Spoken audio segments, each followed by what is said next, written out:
आंखों में बड़े बड़े सपने लिए एक 17 साल का बच्चा एक भूत के कारण अपना दिमागी संतुलन खो देता है। नमस्कार दोस्तों, ब्लडी सत्य आज के बहुत ही खौफनाक एपिसोड में मैं आप सभी लोगों के सामने लेकर आ गया हूं एक ऐसी सच्ची दुर्घटना की सच्ची कहानी जिसे अगर आप लोग आज सुनेंगे ना तो आप लोगों के रोंगटे खड़े हो जाएंगे, साथ ही साथ बहुत सारे लोगों के आंखों से आंसू बह सकते हैं। दोस्तों, यह सच्ची घटना बीती थी सन 2005 में, यानी कि तकरीबन आज से 16 साल पहले। बिहार के एक छोटे से गांव के गरीब घर का एक लड़का था। उस लड़के का नाम था अमन। बचपन से यही सपना देखकर बड़ा हो रहा था कि मैं आगे चल के एक बहुत बड़ा इंजीनियर बनूंगा, आगे चल के अच्छी अच्छी चीजों का इन्वेंशन करूंगा। इसी के साथ साथ जैसे तैसे करके वो अपनी 12th की एग्जाम अच्छे नंबर से पास कर लेता है। पिताजी को फिक्र होती है कि बेटे ने 12th की एग्जाम तो पास कर लिया है, लेकिन अब इंजीनियरिंग में उसका एडमिशन कैसे कराएंगे, क्योंकि पिताजी थे किसान, बहुत ही गरीब थे। लेकिन बच्चा इतना होनहार था कि उसके होनहार होने के कारण से उस बच्चे को मिल जाती है अच्छी खासी स्कॉलरशिप। अच्छी खासी स्कॉलरशिप मिलने की वजह से, अच्छे मार्क्स मिलने की वजह से उसका एडमिशन भी अच्छे कॉलेज में हो जाता है। अब क्या होता है कि वो बच्चा और उसके साथ साथ का एक और बच्चा जो उसका दोस्त था, उसी के बैचमेट था लेकिन दूसरे स्कूल में पढ़ता था उसी गांव में, उसका भी एडमिशन सेम कॉलेज में हो जाता है। और जो दूसरा बच्चा था ये पैसे वाला था। दोनों का एक ही जगह पे एडमिशन, दोनों बहुत खुश कि हम दोनों तो एक दूसरे को जानते हैं, एक साथ एक हॉस्टल में रह लेंगे, एक साथ एक क्लास में ही पढ़ाई कर रहे हैं तो सारी टेंशन खत्म हो जाएगी। दोनों पहुंच जाते हैं इंजीनियर्स के सपनों की नगरी यानी कि भोपाल में इंजीनियरिंग करने के लिए। बहुत अच्छे कॉलेज में दोनों को एडमिशन मिला था, तो दोनों का हॉस्टल भी बहुत अच्छा था। किस्मत से दोनों रूममेट भी बन जाते हैं। लेकिन ये दोनों के साथ साथ यानी कि अमन और संकेत के साथ साथ इनका एक और तीसरा रूममेट बनता है जिसका नाम था प्रतीक। तीनों अपने रूम में आराम से रह रहे थे। अमन गरीब घर का, संकेत अमीर घर का, उसी के गांव का, उसी का दोस्त। लेकिन तीसरा था प्रतीक जो बहुत ही ज्यादा गरीब था, बिल्कुल एकदम जो बहुत गरीब होते हैं ना बेचारे, मतलब जिनके पास खाने को भी ठीक से पैसे नहीं रहते, उस लेवल का गरीब था। लेकिन उनके पास उनकी खानदानी कोई पुश्तैनी थोड़ी बहुत जमीन थी, तो उसके पिताजी ने वो जमीन को गिरवी में रखकर उसका एडमिशन उस अच्छे कॉलेज में करवाया था। अब प्रतीक इसी प्रेशर के साथ आगे बढ़ रहा था कि भाई उसे अच्छे नंबर लेके आना है, अपने पिताजी की गिरवी रखी हुई जमीन उसे छुड़वानी है, बहन की कुछ समय में शादी है, उसकी शादी धूमधाम से करवानी है। अब क्या होता है, जैसे तैसे करके फर्स्ट सेमेस्टर के एग्जाम पास आते हैं, तीनों एग्जाम देते हैं। यहां पर जो प्रतीक था, जो गरीब जिसकी जमीन गिरवी रखी गई थी, वो पढ़ाई में बहुत अच्छा था। लेकिन इधर की बात करें ना, ये जो अमन था और संकेत था, ये पढ़ाई में अच्छे तो थे लेकिन इतने भी अच्छे नहीं थे कि मतलब टॉपर बन जाए। टॉपर वाले गुण प्रतीक में हुआ करते थे। अब क्या हुआ, एग्जाम जैसे तैसे देते हैं, टॉपर वाले गुण होने के बावजूद भी जब रिजल्ट निकलता है तो पता चलता है कि प्रतीक फेल हो चुका है। 5 में से 3 सब्जेक्ट्स में प्रतीक फेल हो गया। उसे विश्वास नहीं हुआ। दूसरी तरफ जब उसने रिजल्ट पूछा अपने रूममेट्स का यानी कि अमन और संकेत का, तो दोनों पास हो चुके थे, दोनों फर्स्ट डिवीजन भी आए थे। ये दुख में डूब जाता है, सोचता है कि पिताजी की जमीन का क्या होगा, लोन लिए थे उसका क्या होगा, बहन की शादी कुछ समय में होने वाली उसका क्या होगा। बहुत टेंशन में कॉलेज से निकल जाता है। दूसरी तरफ उसके रूममेट्स अपने दोस्तों के साथ कॉलेज में ही सेलिब्रेशन कर रहे होते हैं। डिप्रेशन में बहुत ज्यादा था। जैसे तैसे करके हॉस्टल में अपने रूम में एंटर करता है तो उसके दिमाग में बार बार वही चीजें घूम रही है, पिताजी का क्या होगा, जमीन का क्या होगा, बहन की शादी का क्या होगा, मैं तो निकम्मा हूं, मैं तो आवारा हूं, मैं एक एग्जाम भी पास नहीं कर पाया। गुस्से में आगे बढ़ता है, रस्सी उठाता है, पंखे में टांगता है और खुद को सूली पे चढ़ा देता है, जो बहुत ही गलत डिसीजन था। किसी भी स्टूडेंट को यह जिंदगी में नहीं करना चाहिए। प्रेत बन के घूमते हैं, जीते जी नहीं, मरने के बाद इतना बुरा तड़पते हैं ना कि इमेजिन नहीं कर सकते आप लोग। पैरानॉर्मल दुनिया से जो लोग जुड़े हुए हैं ना, उनसे कभी पूछना, जो लोग ऐसे कदम उठाते हैं मृत्यु के बाद उनके साथ क्या होता है। प्रेत बन जाते हैं, खाने पीने को कुछ नहीं मिलता है और लिटरली उनको ऐसा लगता है कि हम अभी इंसान हैं। वो एक दूसरी दुनिया में नहीं जाते, वो इसी दुनिया में सड़ते हुए रहते हैं। यहां पर प्रतीक ने सूली में खुद को चढ़ा दिया था। यहां पर दूसरी तरफ अमन और संकेत खुशी खुशी अपने हॉस्टल के रूम की तरफ बढ़ रहे हैं। जैसे ही अमन रूम का दरवाजा खोलता है तो बिल्कुल सामने लटकी हुई थी प्रतीक की लाश। सिट्टी पिट्टी गुल हो जाती है दोनों की। देखकर पहले 2 सेकंड के लिए तो चुप, उसके बाद इतनी जोर से चिल्लाते हैं जिसकी कोई लिमिट नहीं थी। घबराकर हॉस्टल के सारे लोग वहां पर इकट्ठे हो जाते हैं। वार्डन, वॉचमैन सब आते हैं, देखते हैं तो ये हश्र हो चुका था प्रतीक का। उसकी डेड बॉडी को उससे उतारा जाता है, फिर हॉस्पिटल भेज दिया जाता है। फिर आगे की प्रोसेस होती है, पुलिस आती है, जांच होती है। यहाँ पर अमन और संकेत टेंशन में कि हमारे रूम में ये हो गया, हमारे रूममेट्स के साथ ही हो गया।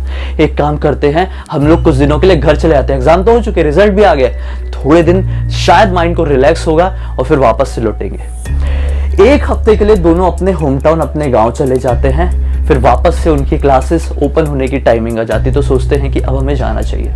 लेकिन जिस दिन वो लोग वापस से भोपाल में अपने हॉस्टल में पहुंचते हैं तो क्या होता है, जिस दिन से वो एंटर करते हैं ना, रात के समय पहुंचे थे। रात के समय उन्हें रूम में बहुत भारीपन सा लगने लगा था। ऐसा लग रहा था कि हम दोनों के अलावा भी यहाँ पे तीसरे की प्रेजेंस है, प्रतीक की प्रेजेंस है।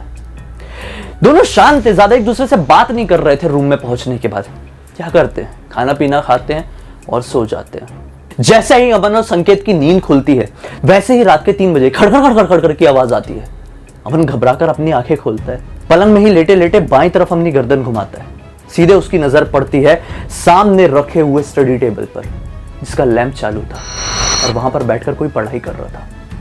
अमन समझ नहीं पाता है कि इतनी रात गए, संकेत पढ़ाई करने क्यों उठ गया है, अभी तो अच्छे से क्लासेस चालू भी नहीं हुई है। आवाज लगाने ही वाला होता है कि अचानक से जो स्टडी टेबल में बैठा हुआ था वो पलटकर अमन की तरफ देखा। अमन की सिट्टी पिट्टी गुल, क्योंकि वो कोई और नहीं, वो प्रतीक था। प्रतीक, वो जिसकी मृत्यु हो चुकी थी लगभग 10 दिन पहले। वो ऐसा पलटकर देख रहा था, वो स्टडी टेबल पर रात के 3 बजे पढ़ाई कर रहा था। अमन चादर उठा के उठ के जाने ही वाला था कि अचानक से उसकी नजर फिर से उस तरफ पड़ती है, तो ये पाता है कि लैंप तो चालू है लेकिन वहां कोई बैठा हुआ नहीं है। घबरा कर उठता है, वॉशरूम की तरफ जाके देखता है, पूरे रूम में इधर उधर देखने की कोशिश करता है कहीं सचमुच में प्रतीक था तो नहीं, लेकिन कोई नहीं होता है। अपने आप को बहलाता है कि शायद मेरे ये मन का वहम है। वापस से पलंग में आकर लेट जाता है। वापस से 5 मिनट बाद उसकी नींद लगती है कि अचानक से उसके कंधे में टैप होता है।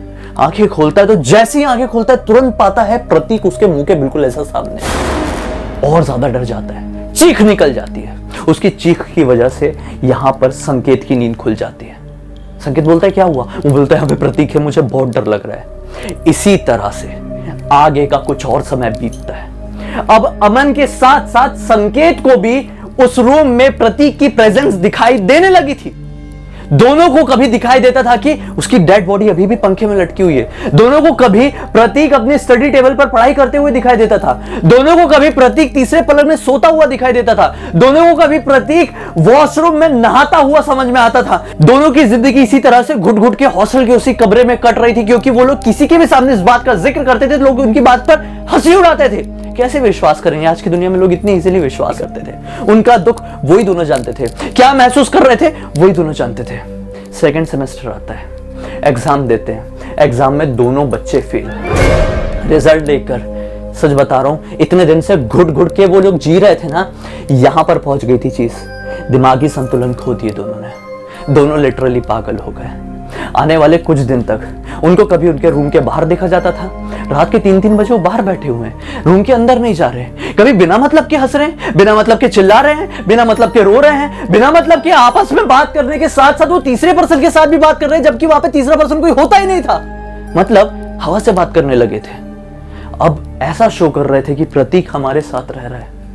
वार्डन सब कुछ नोटिस करता है। कॉलेज में खबर जाती है, फिर घर पे खबर चली आती है, बोलते बुला लीजिए अपने बच्चों को, दिमागी संतुलन खो चुके हैं। बच्चे वापस से बिहार अपने छोटे से गांव में चले जाते हैं। डॉक्टरों में इलाज करवाया जाता है, बड़े बड़े हॉस्पिटल्स में। अब अमन के पिताजी तो गरीब थे, संकेत के पिताजी पैसे वाले थे, इसलिए दोनों अपने अपने बच्चों का अपनी हैसियत के हिसाब से हॉस्पिटल्स में इलाज कराते हैं। 6 महीने का वक्त बीतता है। संकेत पूरी तरह से फिट एंड फाइन हो जाता है। डॉक्टर लिख के दे देता है कि आपका बच्चा पूरी तरह से मेंटली और फिजिकली फिट हो चुका है, आप चाहे तो उसकी पढ़ाई आगे कंटिन्यू करा सकते हैं। दोनों बच्चे जो इतना बड़ा ड्रीम लेकर जी रहे थे, उनका सेकेंड ईयर में भी ढंग से एंट्रेंस हो नहीं पाया था। फर्स्ट ईयर के सेकेंड सेमेस्टर में ही वो लोग फेल हो चुके थे। यहां पर इसकी कंडीशन और ज्यादा बिगड़ती जा रही थी। अमन को अब दिनों दिन ये चीजें और भी ज्यादा फील होने लगी थी। अमन को बार बार प्रतीक उसके साथ अब उसके गांव में भी दिखाई दे रहा था। उसे कमरे में दिखाई दे रहा था, उसके बेड में उसके साथ सोता हुआ दिखाई दे रहा था, उससे बातें करता हुआ समझ में आ रहा था। कभी कभी तो बाथरूम में जब वो नहा रहा होता था तो पीछे से प्रतीक आ जाता था। वो बहुत ज्यादा डरने लगा था, लेकिन अब धीरे धीरे डर कम। वो प्रतीक से बातें करने लगा। घर वालों को और उसकी चिंता सताने लगी कि हमारे बेटे को क्या हो गया है, कोई नहीं होता है फिर भी क्यों बड़बड़ाता है हमारा बेटा। अब उनका बेटा पूरी तरह से उनसे कट चुका था। उसकी जिंदगी में सिर्फ एक ही था, प्रतीक, जो सिर्फ उसी को दिखाई देता था, किसी और को नहीं। बड़ी बड़ी जगह पर उसके इलाज चले। आज इस वाकया को लगभग 16 साल बीत चुके हैं, लेकिन इन 16 सालों में भी अमन की हालत में कोई भी सुधार नहीं आया है।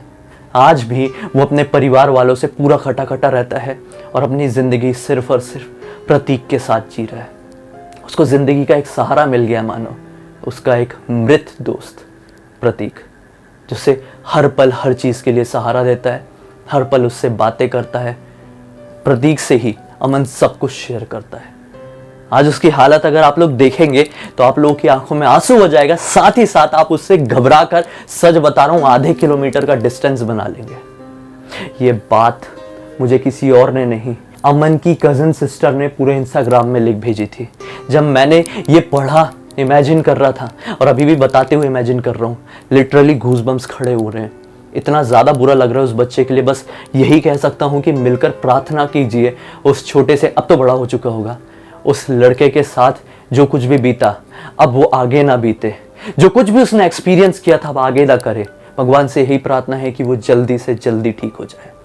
मुझे उम्मीद है दोस्तों कि आप लोगों को मेरा आज का वीडियो अच्छा लगा होगा। अच्छा लगा है तो इस वीडियो को लाइक करके, चैनल को सब्सक्राइब करके, बेल आइकन दबा के ऑल के ऑप्शन में क्लिक करना, क्योंकि इसी तरह के हैरान कर देने वाले खौफनाक वीडियोस मैं आप लोगों के साथ लेके आते रहता हूं। इंस्टाग्राम के लिंक इस वीडियो के डिस्क्रिप्शन बॉक्स में क्लिक करके डायरेक्टली वहां पर पहुंच जाना। हम कल फिर से मिलेंगे दोस्तों, तब तक के लिए बहुत बहुत धन्यवाद। आपका दिन शुभ हो।